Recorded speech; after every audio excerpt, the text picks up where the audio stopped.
Stoa is a digital campfire where we cohere in dialogue about what matters most at the knife's edge of what's happening now.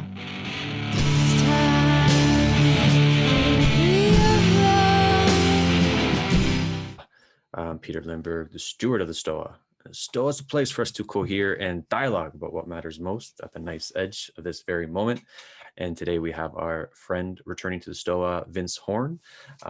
Vince is the co-founder of a podcast, an amazing podcast called Buddhist Geeks. It's been around for forever, I think. And it's now a training kind of center, has retreats, has guides on social meditation. And Wired Magazine, when I did some research, called him the power player of the mindfulness movement. So he has that that quote to his name. And today we're going to talk about together the Meta-Sangha. And this term came on my radar.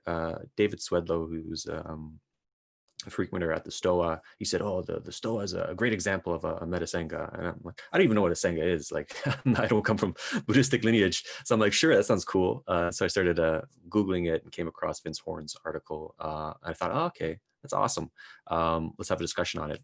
And we've been meaning to have a talk about what a Meta-Sangha is the Stoa Meta-Sangha, how can all the different Meta-Sanghas that are emerging be in right relationship with each other. So that is what today's session's in service of.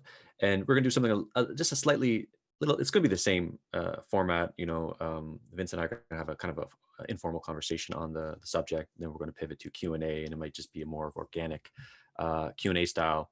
But this is going to be a Creative Commons, this conversation. So Vince will have the freedom to post it on his platform as well. So just consent if you want to ask a question, you're participating in this kind of Creative Common format. Maybe Vince can speak a little bit more on that.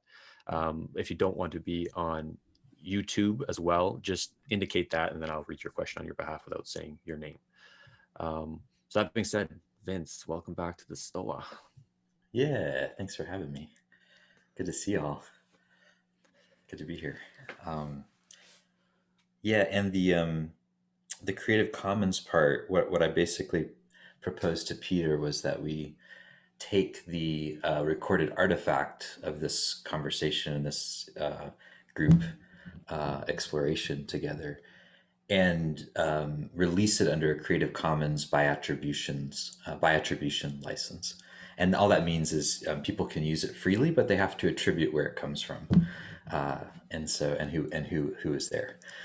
So basically, that means anyone can use it however they want, including for commercial purposes. Now, we don't do commercial things with Buddhist Geeks exactly. So for us, it's just sharing it on our podcast. But for Peter, it'll be whatever Peter does with it. And if you all want to share it, you can. That's the thing about open source; it's freely open. So thank you for being willing to try that, Peter. I've kind of gotten tired in the podcasting world, in the new media world, of like the kind of hyper proprietary.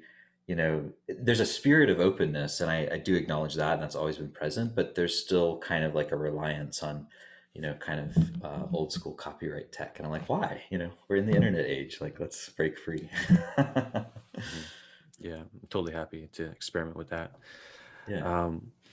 And so, yeah, we were hoping this could be informal between us, not like interview style at all. So do you want to, I'm curious, because I think you have more knowledge about the term, the lineage of the term, and then maybe Meta-Sangha as well. Could you give your take on it, and then we can kind of riff from there? Sure. Could I share my take first? Yeah, I was hoping to get your take first, but yeah, I can share a little. Maybe I'll just ask you some questions too, if that's okay.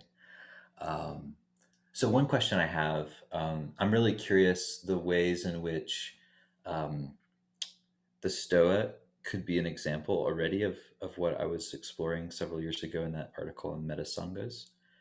And to me, essentially what a Meta-Sangha is, it's a community of learning, but it's a unique community of learning because it's a community of communities.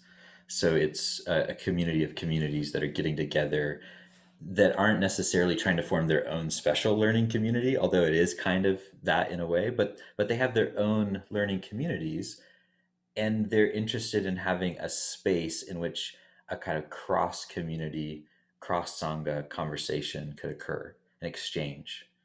And this has happened in the Buddhist tradition. I have to give props, to my teachers who've been kind of already at this cross dialogue thing for a while. They call it the Meta-Sangha. So Meta-Sangha is like an evolution of Meta-Sangha. And Sangha is, of course, just the kind of Buddhist contemplative orientation to learning community. But to me, Meta-Sangha as an idea, it transcends Buddhism, because Sangha really more means generally like a community of learning, a community of awakening. And so, I see the Stoa that way. I want to give a shout out to Katie, who's here as well, and the San Francisco Dharma Collective. I'd throw that question out to Katie as well. Like, in what way is the SFDC an example of a kind of Meta-Sangha? Because y'all are doing things differently. So anyway, just curious about the examples, what ways are people already kind of exploring this, having spaces where we can communicate across communities. And how do you do that? Right. And that's what I was thinking about, like, is the term attached to the Buddhistic lineages, which you just said it doesn't have to be. And when it was presented to me by David Swedlow, like the Stoa is a potential example of it, he was gesturing towards that, I think, maybe using a little boundary play, how it's like a community of practitioners collectively dedicated towards transformation. And that might be informed by a certain ideology or kind of framework of ideas. And the idea of the Stoa, at least, like the thing with the Stoa is like, what is it right now? I don't know. And then what is it aspiring to be, or what could it be? There's like different kind of conversations at play, because it's still relatively a new thing, 8 months, 8-month-old project. And one way I look at it is sort of like a Rorschach test. We have like this wisdom gym, this set of psychotechnologies that are currently existing, and then this could grow, and we are actively kind of experimenting by bringing people in as guests as one-off to see it grow. And then people can approach that wisdom gym with their own sort of framework, their own reason of why they want to engage in it, and then through that engagement can actually transform it.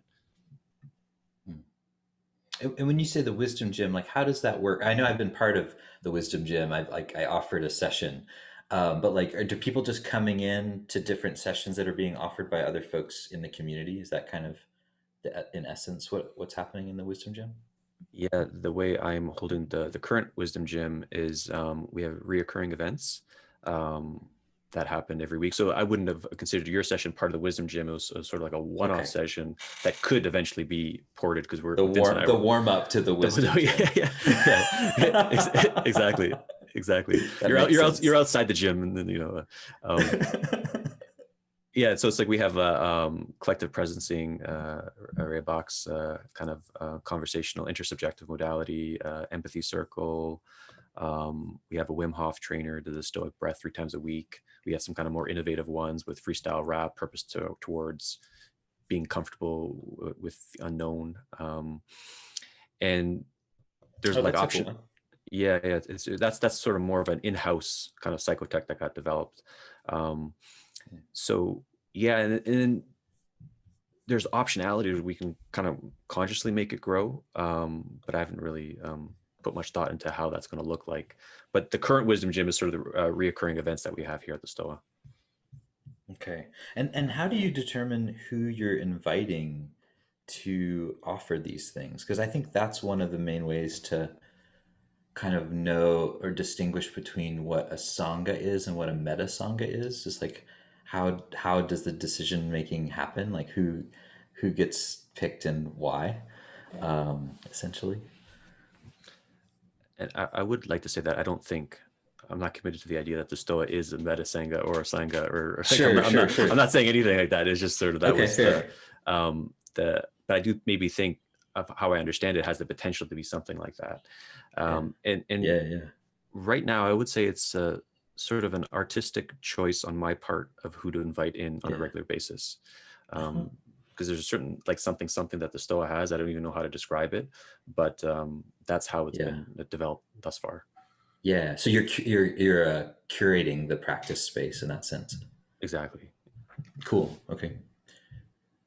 Katie, I was wondering, do you mind sharing? Can we drag you into this conversation since Hello. you're meta-sangha-ing it? Hey, Sure. Katie. Hi. Yeah, so we aren't explicitly using the name Meta-Sangha, Yeah. but we did design the Dharma Collective to be that from the Mm. beginning.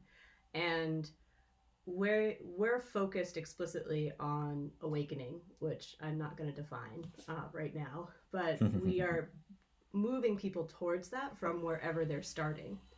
And so what I noticed in my own practice is there's a particular failure mode where you start practicing in one technique or in one lineage or in one contemplative tradition, and you can get kind of stuck there. And so the reason we at the Dharma Collective are bringing people in from all different contemplative traditions and practices, and we have dance and all of these other things that aren't just sitting on the cushion with your eyes closed. Mm. And the idea is that you can come in wherever you are in your practice and kind of find something that resonates with you, and then you can progress in your practice without kind of leaving the collective. So you can sort of bounce around, and there's a bunch of options there where you can kind of level up your practice um, without having to give up what you normally give up when you leave a sangha, which is your Right. friends and your tradition and your community. All of that is in the space and in support of an awakening practice. Yeah. So there's not like a requirement in the Dharma Collective to like you can only do these practice. There's an explicit recognition that you can do different stuff, and that's okay. Of course, yeah. And then Yeah, there's okay. also we have we have different traditions represented. We have some Theravada, Mahayana, Vajrayana, some people that don't really fall neatly into any of those boxes. And Yeah. we have, for example, like a Wednesday night group that does it's a scientist and a Vajrayana practitioner, and they cultivate a kind of mature relationship to emotions with a Vajrayana like angle. And we have a lot of people who only come to that Wednesday night group. And then we have other people who come to, Sundays and Thursdays. Or so there's this kind of collection of little sanghas with all of these bridges between them. And we always try to have something that's very accessible for people who've never practiced before, and also things that are really way out at the edge. So right now we just got someone who was authorized to teach by Rob Berbea. So that's kind of a catch for people who are doing that practice that don't really have any other place to practice. So I don't want to take up I don't want to just put myself on the panel here. But I will say that there's a ceiling effect that happens when you have just one sangha, and it limits what you can do in your practice. And also over time, as the culture of the sangha gets calcified, it limits the person you can be. And so having a sangha reintroduces a lot of the freedom that you kind of sacrifice by committing to a smaller sangha. I got Thank a you, question Katie. for I have a question for Katie actually. Like how the distinction between the sangha that you have there and then the meta-sangha, is there a role between like a teacher, like the sangha has a teacher, a guru or whatever, and then the meta-sangha has something different? Because like they're not necessarily the epistemic authority on the tradition or a set of practices, but they can hold space in a certain way. So like I give myself the role of the steward of the Stoa, because I don't really consider myself an expert, but I can hold complexity and hold space and be friendly and all that type of stuff. So I'm curious if you teased out any distinction between the two. Yeah, You're doing pretty well so far, Peter. I agree. And that's one of the ways that we're kind of different from some other organizations, is that we sort of looped that back around. We made like a little Ouroboros out of it, and the accountability of the teachers and the steward of the collective is the sangha itself. So the leadership is done collectively, and it started out as like just absolute total anarchy. Like we had a Google Calendar, and anyone could add anything to the calendar. And over time, we've become slightly more organized, but with a lighter touch. And we have leadership meetings that are open to anyone.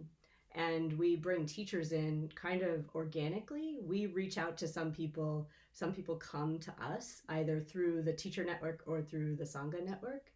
And ultimately, the thing we hold ourselves accountable to, like the question we always ask when we come up against a wall and we're not sure how to make a decision, is what is best for the Sangha? So we kind of look to the Sangha as the leadership, and the teachers are accountable to that also. So each teacher has like kind of dominion over their own night and event, but the teachers also come to each other's events.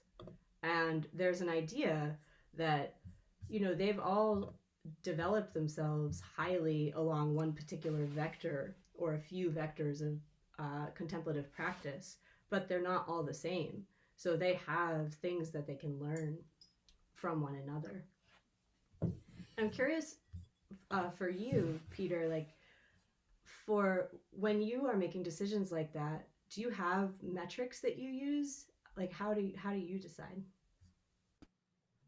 Yeah, no, there's no metrics. There's no nothing yet. Uh, again, like I said, it's more of people. Anyone who reads my journals here, I talk about the daemon, that sort of creative force that that inspired this project. And so it's just sort of like, oh, that seems cool. Let's invite Vincent to talk about social meditation. And so that's how it's been operating so far. But I sense things are eventually going to change in that direction. And conversations like this is helping me inform what the Stoa actually is and what it could be, and maybe how I hold space in the future. Can I ask one more question? Which is that, Vince, when you think about Meta-Sangha, I'm curious kind of what, or maybe multiple level that you're thinking about that on. Because when I think about Meta-Sangha, I actually think about the Stoa and the Dharma Collective and a bunch of other organizations that are kind of at this intellectual contemplative edge as being, and especially like I'm looking around the room now and I've seen a few people here at Dharma Collective things, and it feels like there's this other level of Meta-Sangha where all of us who are interested in these topics are able to practice together now, particularly since geographic constraints have been lifted. Right. Yeah. No, the Meta-Sanghas have done well in the age of the COVID. Strangely, I think, because it seems like most of the communities I see that are trying to do this they have an online component, and they maybe just have to because of the way that people are distributed. Maybe in an urban area, you could in some really dense urban areas with a lot of diversity, like New York City or somewhere like that. But I think it's, for me, Meta-Sangha, it's kind of another level of organizing. That's how I'd put it. And I can't help but think of Robert Keegan and his developmental theory in a way, because it seems to me that what we're dealing with the emergence of all of this is postmodern and meta-modern forms of community. And we've broken out of the modern consensus Buddhism mode in the last 10-15 years, and I've seen it happen. I've been part of it, and it's very interesting to watch, like, the shattering of the consensus, which is mirrored in culture, like in broader culture. Like you could say the whole breakdown in politics and stuff in the United States is tied to this as well. I think it is. And so there's this like huge explosion of different like narratives and voices, and it's all on the internet. It's all like, we have to deal with all of it as practitioners. So to me, that those are the conditions out of which a Meta-Sangha's form. And it's of that like dizzying array of information and potential pathways. And so a Meta-Sangha, to me, it's fundamentally about solving the problems that come with postmodern practice and helping people figure out where to go, how to practice, what kind of restrictions to have, what boundaries are healthy, how to integrate other knowledge from other domains that's really critical for being human. That Dharma has some of it, does some great historically, does some things okay, and then does some things terribly or just misses completely. So to me, yeah, we're dealing with this assumption with a meta-sangha that not any one sangha is going to have it all worked out. That's a prerequisite understanding. And then also that there's some amount of agency or autonomy, that we're honoring and respecting each other in each other's practices or in each other's communities. And I often kind of just think of myself as being kind of like a poly teacher, even though on other levels I'm far from poly. Like, I'm more conservative when it comes to certain things in my life. But with spirituality, I'm like, yeah, I don't care if you work with another teacher. Like, let me know what you're finding, what you're learning from working with them. That's what I want to know. To me, a metasangha has come out of that. And I find what I find really interesting, Katie, and how you described the Dharma Collective, is that I feel akin. We've talked about this. I feel like akin to what you all are doing, but taking a different approach. So that's the other thing I find really interesting, is that there's different approaches emerging for how people and communities are trying to deal with some of the challenges of after modernity, of like, what is it like after the modern era fails. So you mentioned a term that kind of caught my attention, the postmodern practice, something along the line. Could you speak on what you meant by that, and maybe how that contrasts to like a meta-modern practice? Yeah, and I don't know for sure. These are just ideas I kind of play with a little bit. But like, for me, I think of postmodern practice being related to seeing through the idea that there are these grand meta narratives that can describe everything, seeing through the kind of hubris of the modern paradigm, which is like, we can finally figure it out and have the total objective truth, and just like have it all unlock. And it's like, no, actually you can't. and and how do you know you can't? Because no one has, and no one ever will. So to me, postmodern practice is it's practice that happens within a frame where that's understood, where it's like, there isn't some absolute truth. There isn't one teacher or one tradition that's going to have it all figured out, because that's not the way that it works. That's not the way life works. So postmodern practice, to me, it's about recognizing diversity and working with diversity across a lot of different vectors. And that's where it gets a little crazy. That's, I think it gets challenging, surfing the waves of like hyper diversity, where it's like, there's so many different, identities that people carry and hold and start to become aware of in themselves and in the postmodern era and space.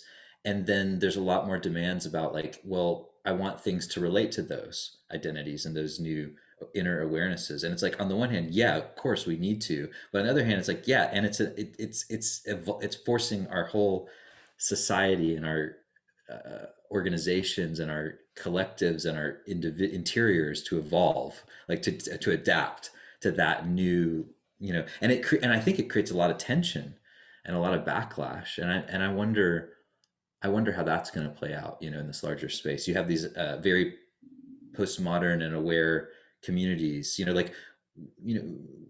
our community, we always display our personal pronouns, as teachers, because we want to make people feel welcome, because we know that that's a way in which identity isn't a binary. It's actually much more complex. But like, where do you end that? At what point do you sort of rein it in, and where do you draw the lines, and where do you exclude? Because you have to exclude somewhere, unless your whole thing is, I'm only going to include everything. To me, that what I'm wanting to do with Buddhist Geeks is create a space of depth of interpersonal meditation practice that's in line with the traditional practices, but evolved for this sort of digital hyper relational time. And that, I want to go deep in that. And to the degree that I feel like, as a community organizer and leader, we need to integrate diversity, with that aim we will. But like, the purpose of the community isn't just to integrate diversity. It's for a purpose. And it's like, and there's certain diversity we're not dealing with because people aren't interested in social meditation. A lot of certain groups and certain people, we may make assumption that certain kinds of people are going to be interested in this to begin with. And then that from those kinds of people, we have a sort of core aim in our community. It's still about shared practice and shared learning. So I've reached the end of what I can actually say with any confidence. I'll do one last share, and then we'll see what the questions are emerging in the chat. One thing I noticed, that the people who are gravitating towards the Stoa, it's like all these delicious meta weirdos. And one way I like to look at it is that no one has the same bookshelf here. They all have this bespoke sense-making journey, and then they all have their own DIY ecology of practices that they've been using. And they're just amazing people to talk to. We find maybe we're on the same Keegan stage or something like that. That's where we're vibing at. But it's like we're all coming from different places. Like I'm a Stoic and Orthodox Christian, and I'm hanging out with Buddhists and this and that, and all political different perspectives as well. So it's quite interesting in that sense. And at the edge of my thinking, to repurpose Ken Wilber's phrase, the best theory is the one that gets you the next. I think the best ecology of practice is the one that gets you the next too. So this idea, we have this DIY ecology of practice that sets up the next one. And can we have a space that allows that to occur, and maybe a meta-psychology that helps us develop our own ecology of practices that would set up the next one. And one more thing, we're testing this like metagame mastermind, this mastermind thing, where people are essentially developing their own ecology of practices that's different from someone else, but we're keeping each other accountable and check and informed with it. And then we're pursuing it there. I don't know where that's going to evolve, but that's something we're doing here as well. Mm-hmm. Mm-hmm. Nice. Yeah, because the ecology of practice can become just sort of like just sort of the soup of non-practice. Right. Cool. So, Evan, you had a question. Yeah, thanks. So my question, let me scroll up for a second, is, so Vince, I'm really interested in exploring the topic of the Meta-Sangha concept as meta to Buddhism. So Buddhism is, of course, not one thing. There are many Buddhisms, and all of them are in some sense culturally bound to their cultures and times of origin or flowering. So like in my own practice path, although I identify as a Buddhist sometimes with a lot of caveats, I've been practicing Buddhist inflected meditation for a long time. I've found practices and frameworks from many different traditions to be crucial enablers at various times. So I think we may be from the Buddhist frame in the middle of a sort of new turning, wherein Buddhism is re-expressed in ways consonant with the wisdom traditions of the rest of the world, including, say, specifically like psychedelia and Western science. So I'm just interested to hear your thoughts, hear you riff on this topic. I just agree. Yeah, I mean,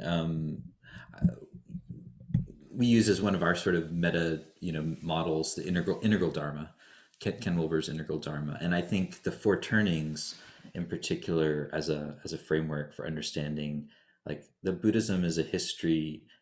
If you look at it from an evolutionary perspective, if you kind of look back and say, okay, how has this tradition interacted and co-evolved through and over time? It's like, oh, well, things have emerged that are really interesting that to me speak to like breakthroughs, like awakenings within the tradition. And the Bodhisattva vow, the Mahayana tradition, the second turning, that was something about that is fundamentally different. And so, yeah, for me, that four turnings model is really useful to understand where we are now, which is that we're in this, again, hyper diversity, hyper everything, hyper modernity phase where everything is kind of coalescing at once. And it's kind of, I think the challenging thing to me, it's like, there's so much that it's really hard to root in and plumb the depths of all that's there in front of us. Like there's so much potential that I think for myself, I feel often lost in the potential itself, rather than feeling like I'm getting down into what this is about, like what all the potentials are, and actually trying and doing the hard work and the experimentation and like the R&D and like figuring out, oh, well, what actually works and what works for this. Now that I'm not just thinking about waking up, but I'm thinking about growing up, and I'm thinking about cleaning up and showing up, those different dimensions of the meta psychology, then what practices that have yet to be developed or evolved, that actually could work meditation wise, like could actually help with some of those different things. Like, I think that's the exciting edge that we're at as communities of practice, is to actually figure out how to enact this stuff. I worked for Wilbur in the early 2000s at Integral Institute, and it was such a beautiful, amazing, brilliant theory, and so many interesting luminaries and people around, but actual practice, like people actually doing the thing, like it was very few. So there were some, but like, to me, that's the potential that always was there with integral and the meta, integral spirituality and all these different lineages co-interacting, but not being stuck in their own lineage mind. Like that, to me, that as a potential hasn't been realized yet. And maybe that's what Meta-Sangha is about, trying to realize what that could actually look like. Any follow-up, Evan? Yeah, so as you're saying that, again, I also agree. And so I guess the question that occurs to me, just what popped up in my mind as you were saying that, is there seems to be a need for both more, like say you have in science, right? More narrow specialists as well as specialist generalists, right? And so what you're talking about, the things with the integral scene when you were involved with it, it seems to be when everybody's a specialist generalist, that's the tendency, right? To have a sort of exploration of the mappings and so on without getting so deep into the individual practice. So I just, what's occurring to me is a sort of structure whereby people somewhat consciously take on these roles of like, okay, I'm going to deep dive into, Nyingma or whatever, right? Versus like, okay, I'm going to spend most of my time as a more eclectic and then synthesize these practices, like say some of the books that by people like Eric Yudlov, who found all these commonalities between the metaphorical systems and practices of Kabbalah and Taoist and esoteric yoga or Taoist internal alchemy, like works like that. I don't know, like it seems like if we could produce more stuff like that aren't just like the rarefied intellectual theoretical meta models, but actually mapping the practice structures and seeing which practices are really excelling at what would be super useful. So any thoughts on how we can do that? Open source. I think that's one of the thoughts. In our community in Buddhist Geeks, our Sangha, which I would call a Sangha, not a Meta-Sangha, is working on developing new forms of social meditation. And I think we've hit on something, like we've unlocked something in how to do it. So we're just churning out practices, and some of them are just like mind-bendingly good. And so what we're finding right now is that by having an open source environment where, as a teacher, and see, here's the other thing, there's hierarchy in our community as well. Only teachers are invited right now to make original contributions back to our kind of guide, our sort of canon, if you will, of practices. But all the practices that are created are created open source, so they're all freely available and open, which means that anyone in the community can take it and go and share it anywhere they want in the world, doing anything. And it means that within our actual community, our lineage, if you like, when a teacher develops a practice that they think is really good, they submit it to the guide, the open source guide, and then we have a kind of canon of practices that we work off of. And that means that my colleagues, the other teachers that we work with, they can take something that I create, and like within a few weeks, they can have created another practice based on that. And that's happened recently. And then I've learned that practice and be like, wow, this is amazing. And so it's not all up to me. I'm not become the bottleneck of innovation. Rather, the community can kind of co-innovate. And I think that's a huge part of it, is creating a different kind of non-proprietary environment where people can do the permissionless innovation work that needs to happen. Awesome. So this question is from Elf. I'm going to read on his behalf. How, if at all, a meta-dharma interfaces with various meta-sanghas, plural? Elf. That's his question. Hopefully not an open combat. Open Dharma combat, I guess, would be okay. I see Chris there. He would like that. Yeah. Cool. This is something I'm really curious about. I just throw this. I mean, I have a question about this too, because to me, if a Meta-Sangha is a community of communities, presumably there will not be one community to rule them all. Presumably, as like in most things, if there's enough people, there's going to be fractions and factions. And so I sort of immediately think this meta-sangha idea is it's going to be meta-sanghas. There's going to be different communities with different takes, different communities of communities with different takes, different networks. This happens in other domains already, but so I think that's kind of what I'm looking at, is how the meta-sangha networks are forming. Like who's going to be like in what cliques, if you like, and what are the main disagreements going to be across these meta ideologies. I'm really curious about that. So I bet they'll be political in nature. Chris, you had a question. Hey Vince, what do you think of the possibility of the Meta-Sangha to organize online festivals or conventions to introduce and showcase other sanghas?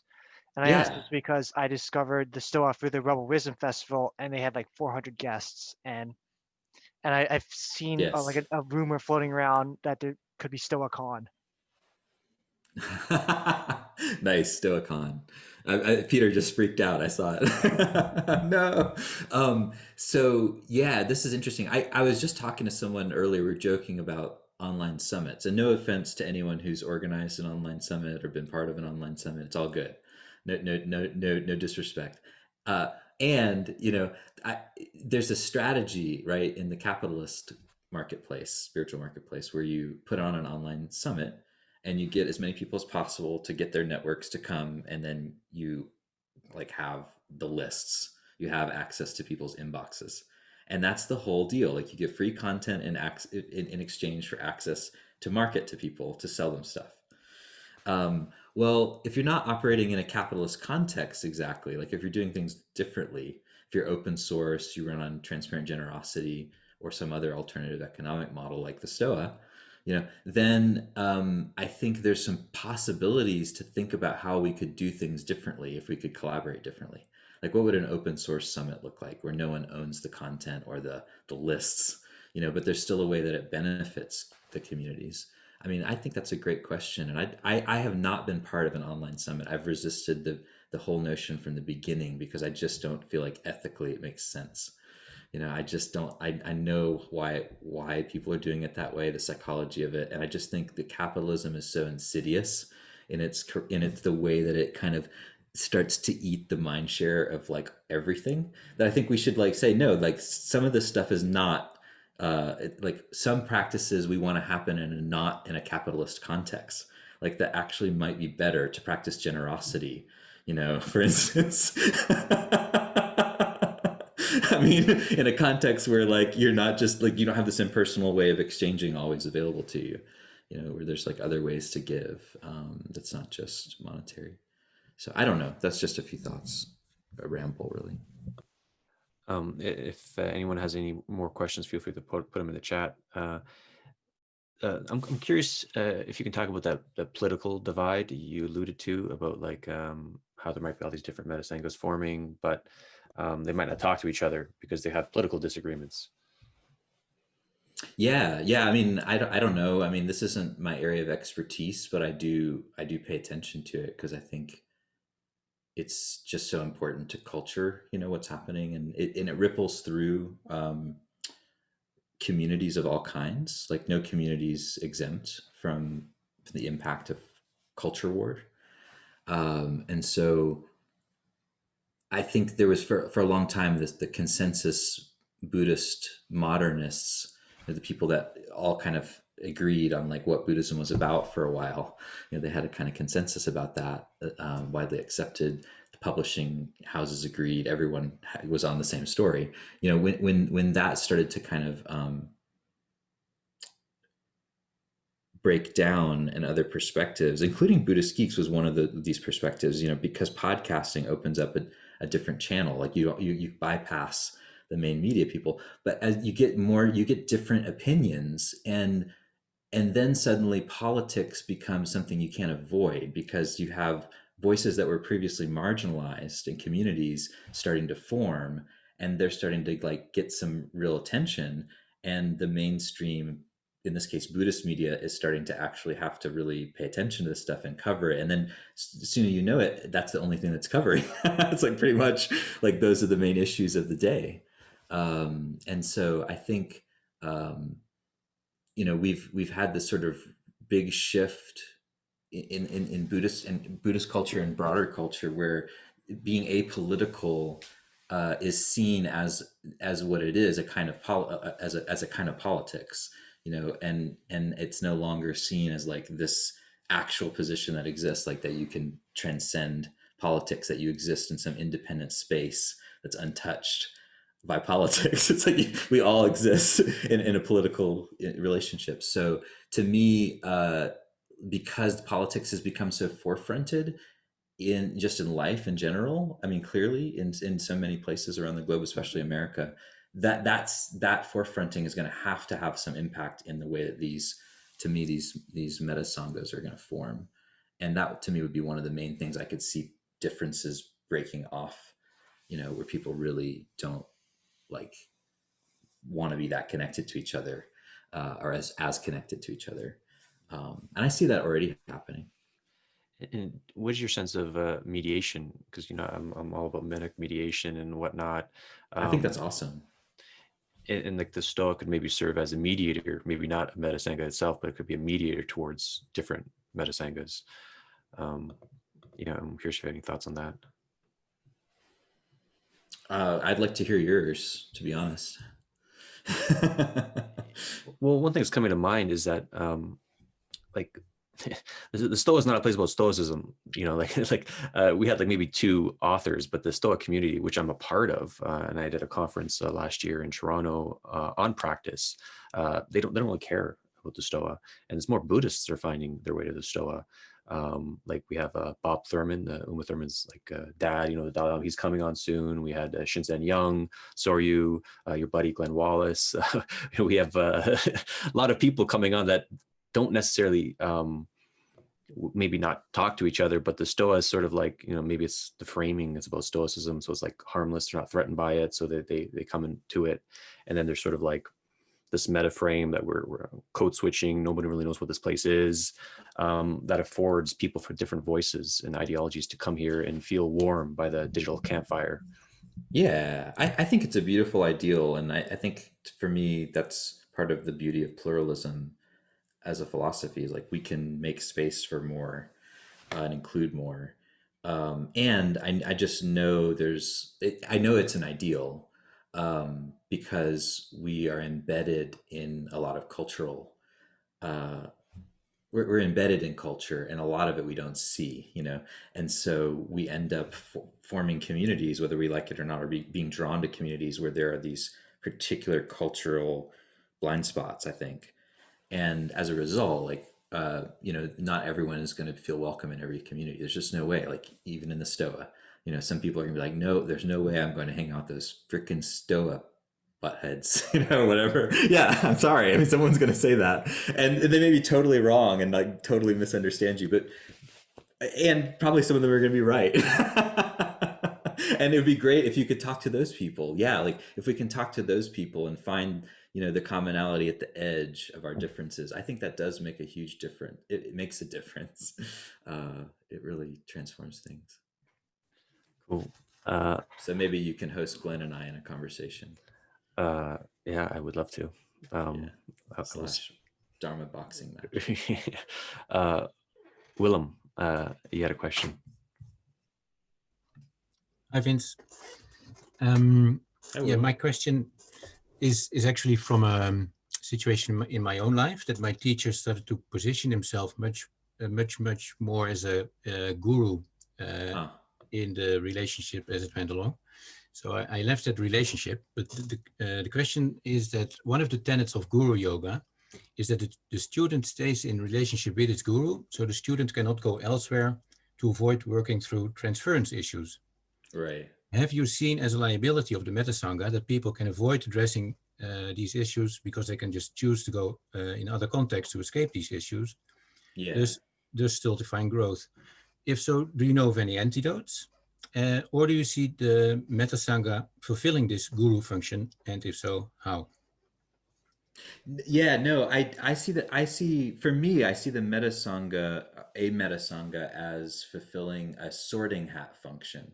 So it more helps people find their way to the right practice environment, like the environment that's going to work for them, including the teachers and relationships. And not all sanghas are organize themselves the same when it comes to hierarchy, and to how they govern themselves. So there's a lot of difference there. I think the Meta-Sangha helps people a Meta-Sangha helps people tune into a community of communities that are similar or that share certain kinds of values with them, ideally. And so within that, I think the Meta-Sangha is an antidote to this. A real Meta-Sangha would honor the space of the sanghas within it. It wouldn't be it would be it wouldn't necessarily be like a top-down a controlling function. It'd be more like kind of a portal, and so when people go into a sangha, hopefully, depending on how good the sangha is, of course, how much are they going to be, and depending on how good of a fit it is too, how effective it'll be. But I still think there's space for the teacher role.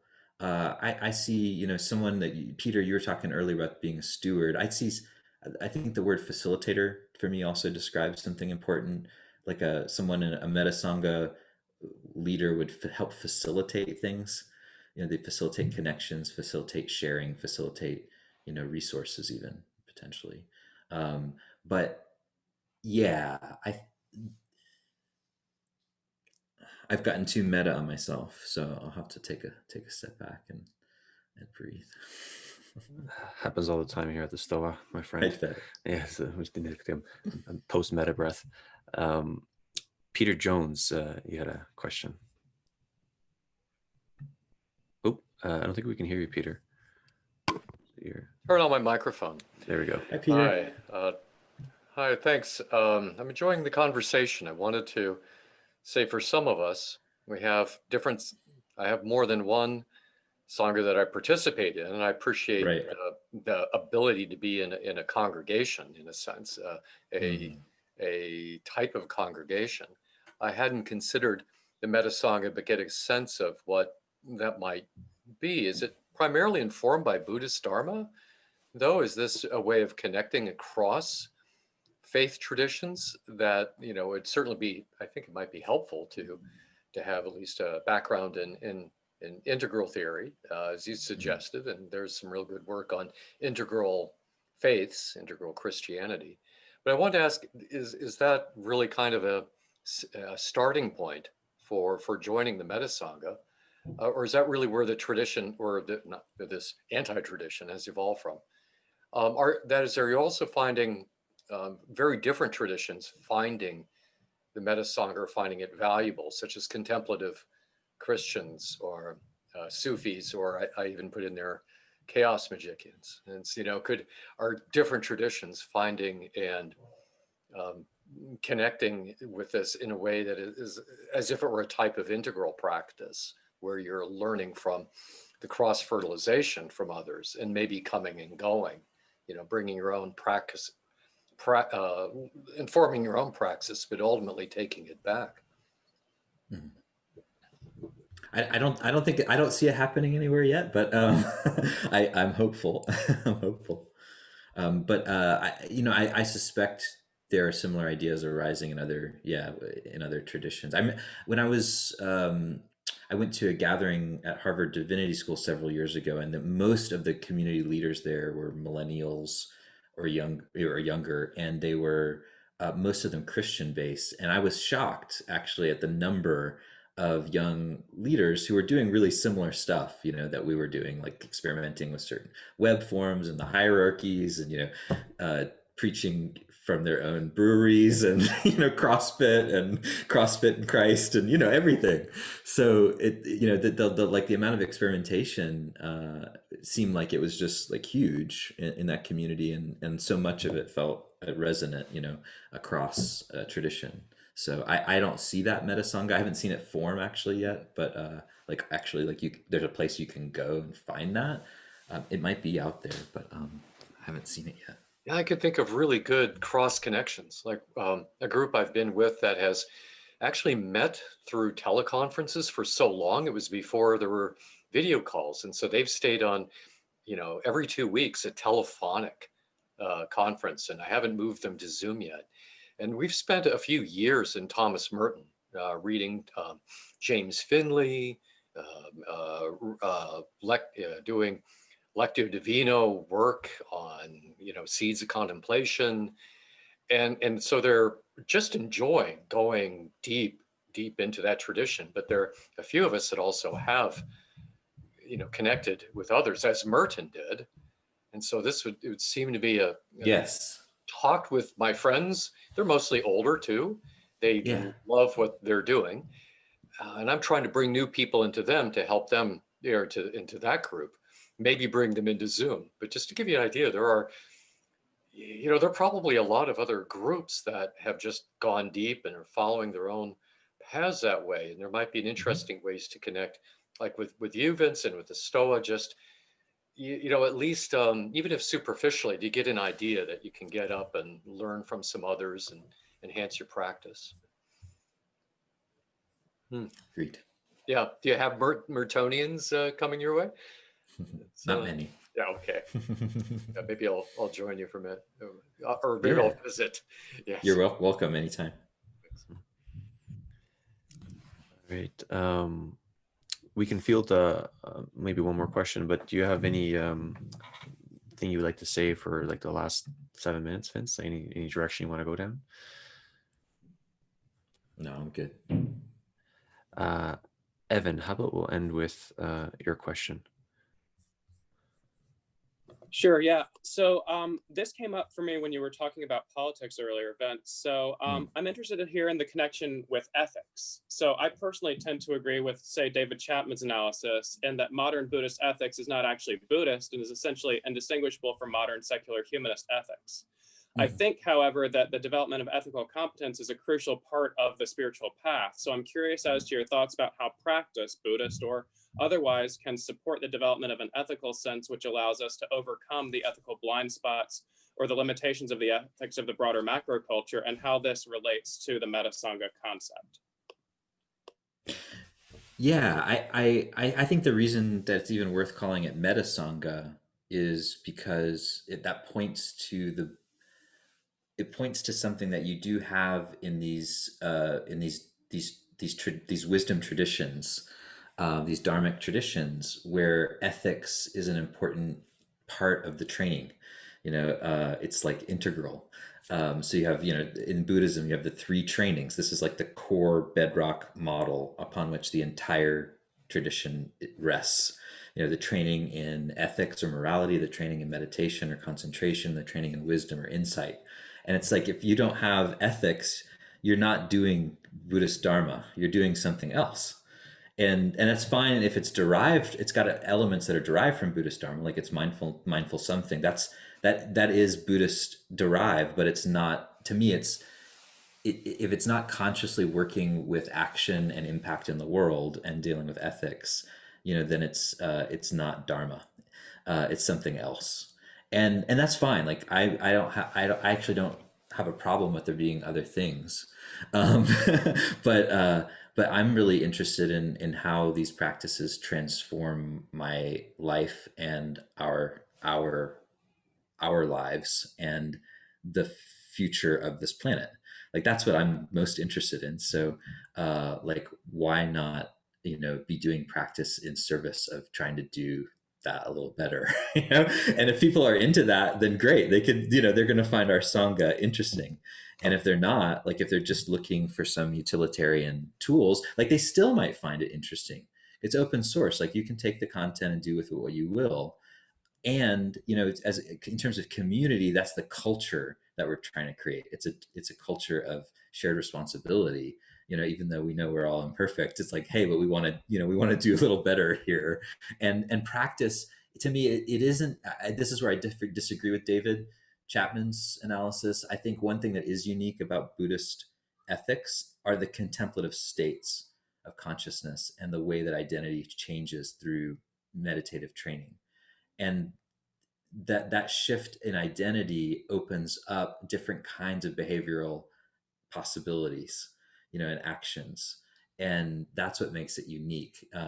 The Western traditions, arguably with Stoicism being like an example of where you did have some of these practices, like it doesn't have as rich of a tradition of practice to support those kind of transpersonal states of consciousness and shift, that the gradual shift of identity that the spiritual journey describes, which is one where it's becoming more open, more expansive, and more inclusive.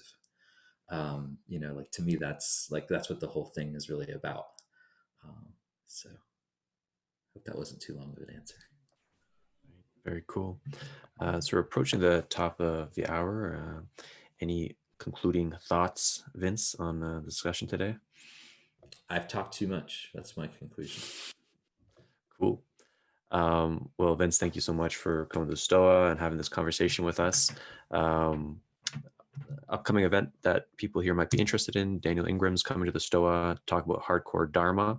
That's December 8th at 3 p.m. Eastern time. And Evan, do you want to plug your event tomorrow briefly? The one that's happening at 4 p.m.? Yeah, sure. So my event is called The Bridge. Its title was inspired by David Chapman's article about a bridge to meta-rationality versus civilizational collapse. And it's a vague attempt to ground some of the wonderful things I've gotten from Buddhism and other contemplative traditions in a way that is compatible with people coming from a more scientifically Western materialist-oriented worldview, to sort of help people gain permission to let themselves explore the territory that often gets dismissed as woo. And it's a rough attempt to do that, talking some neuroscience, talking some philosophy, talking about meta-rationality and how metacognition is not thinking about thinking. So if that sort of thing interests you, then feel free to join us on Saturday. Very cool. And that can be found on the website. We also have a bioenergetic workout. This might be poured into the Wisdom Gym eventually. That's at 10 a.m. Eastern time as well. So that being said, Vince, everyone, thank you for coming to the Stoa.